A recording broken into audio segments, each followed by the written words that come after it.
Bonjour à tous, c'est Jean-Luc Roux sur sa chaîne YouTube. Aujourd'hui, nous allons parler de la fusion nucléaire. En effet, un laboratoire américain a prouvé le concept qui fait figure de Graal dans le monde entier. C'est une petite capsule de la taille d'un grain de poivre recouverte d'une infime paroi en or. À l'intérieur, l'ambiance fait passer l'enfer pour une maison de repos suisse. La température atteint 150 millions de degrés, au moins 10 fois plus qu'au cœur du Soleil. La pression est à peu près 100 fois supérieure à celle du plomb, déjà extrêmement dense. À la différence de l'enfer sans doute éternel, les conditions dantesques à l'intérieur de la petite capsule n'ont pas duré longtemps, moins d'une dizaine d'un milliardième de seconde. Mais c'est pendant ce temps infinitésimal que le 5 décembre 2022, vers 1 heure du matin, des scientifiques californiens ont atteint une sorte de Graal, sur lequel la communauté scientifique travaille depuis plus d'un demi-siècle. L'ignition, un seuil à partir duquel la fusion nucléaire produit plus d'énergie qu'elle n'en consomme.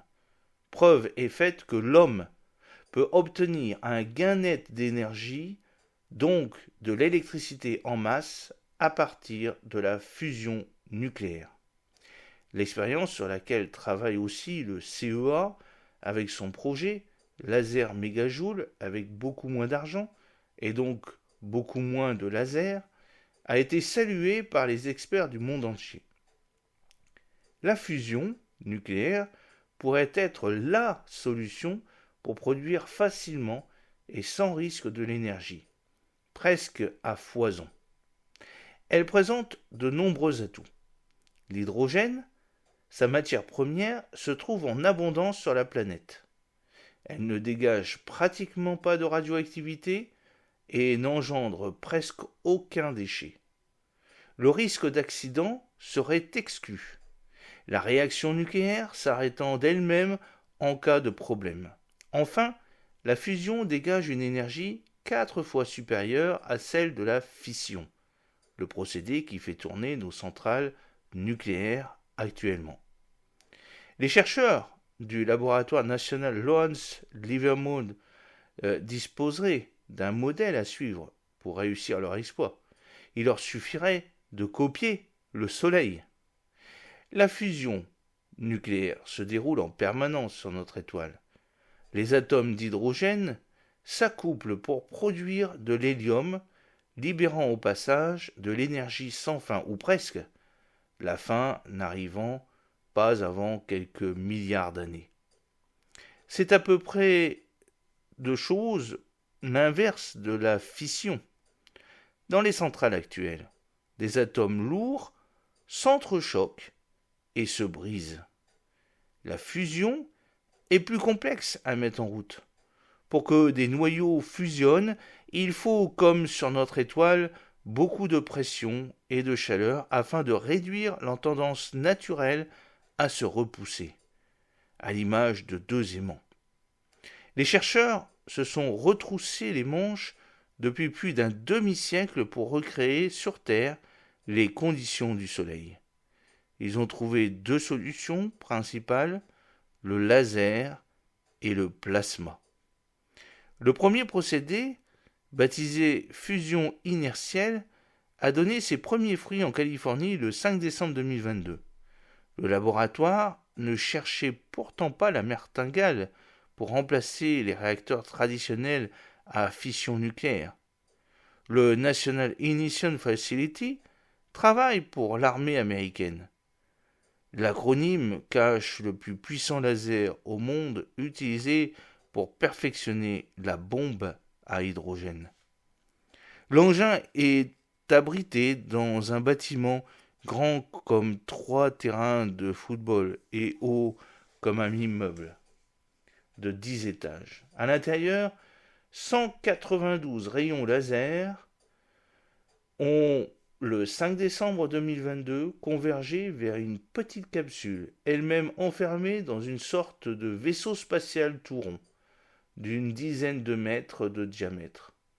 Soumise à la frappe des lasers, la capsule a implosé, provoquant chaleur et pression de haute intensité. L'enfer sur Terre. Et là, bingo! Les deux isotopes d'hydrogène, deutérium et tritium, se sont rapprochés au point de se marier et de provoquer l'énergie tant espérée. Notre réalisation est comparée à un moment White Brother, permettant potentiellement un autre grand bond en avant pour toute l'humanité avec la promesse d'une énergie de fusion pratiquement illimitée et sans carbone, explique Jean-Michel Di Nicola, responsable de l'activité laser du laboratoire californien, en référence aux frères White qui ont joué un rôle clé dans l'essor de l'aviation. Mais il reste de nombreux obstacles. Il s'agit de ne pas trop s'emballer. La fusion inertielle ressemble encore à de la science-fiction. La découverte des chercheurs américains est surtout symbolique. Elle montre avant tout que la fusion, cela fonctionne, observe Yves Martin, adjoint du directeur au Swiss Plasma Center de l'École polytechnique fédérale de Lausanne. Les obstacles restent nombreux. D'abord, la production d'énergie par la fusion inertielle est médiocre. Certes, le laboratoire californien est parvenu à un solde positif d'un facteur de 1,5 entre l'énergie des lasers, 2,05 MJ, et celle produite par la petite capsule, 3,15 MJ. Mais la batterie de 192 lasers a nécessité 300 MJ pour en délivrer seulement un peu plus de 3.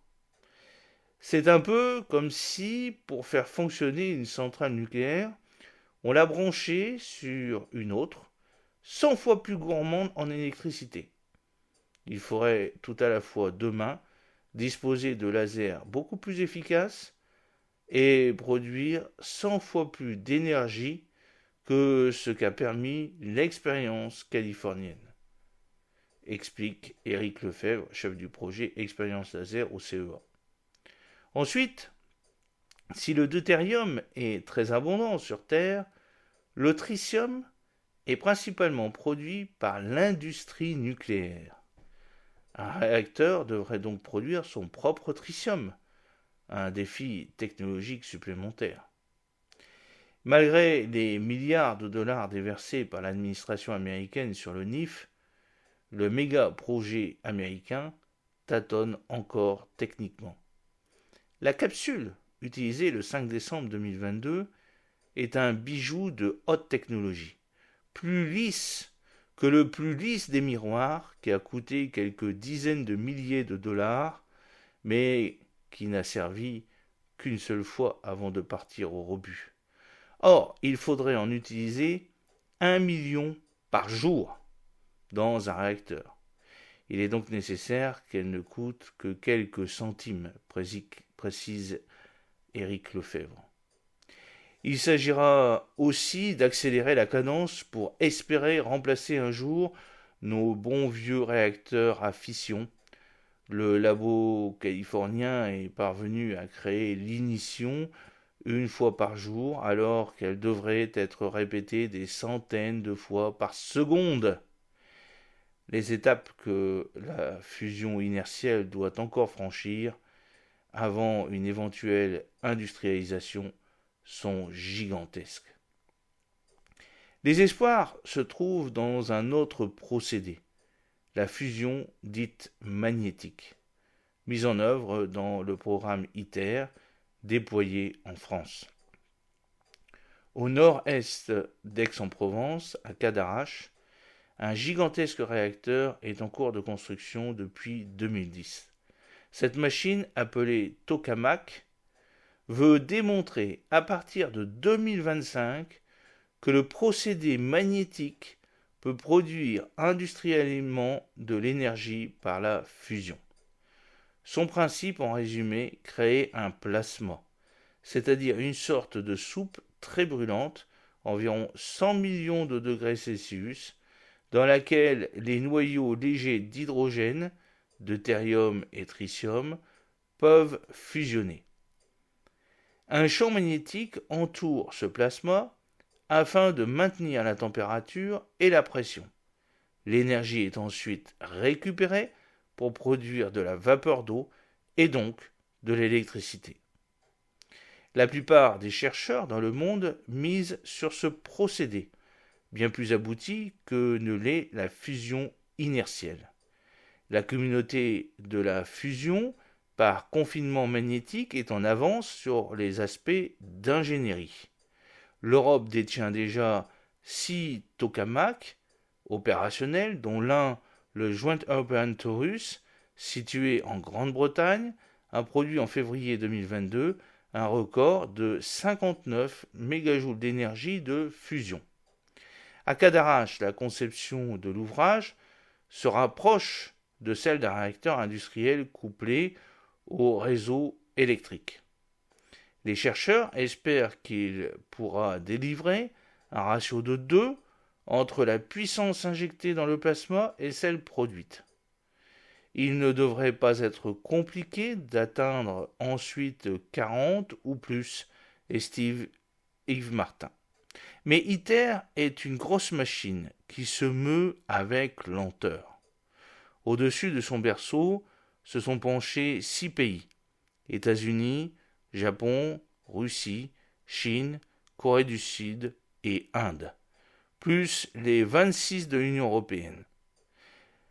L'inertie guette souvent, tout comme le conservatisme. Les avancées technologiques concernant les aimants supraconducteurs, par exemple, ne devraient pas profiter au tokamak de Cadarache, trop compliqué à changer. Les premiers résultats d'ITER ne sont pas attendus avant une vingtaine d'années. La lumière pourrait venir du privé. La fusion magnétique attire de plus en plus d'investisseurs et de start-up. Bill Gates et Jack Ma, le créateur chinois d'Alibaba, soutiennent Commonwealth Fusion System, qui entend mettre au point un tokamak de petite taille. Au total, une trentaine de sociétés se sont lancées dans la fusion magnétique, dont l'américain Elion Energy, l'allemand Marvell Fusion, avec qui travaille le français Thales, ou encore Renaissance Fusion, près de Grenoble. Toutes espèrent se faire une place au soleil.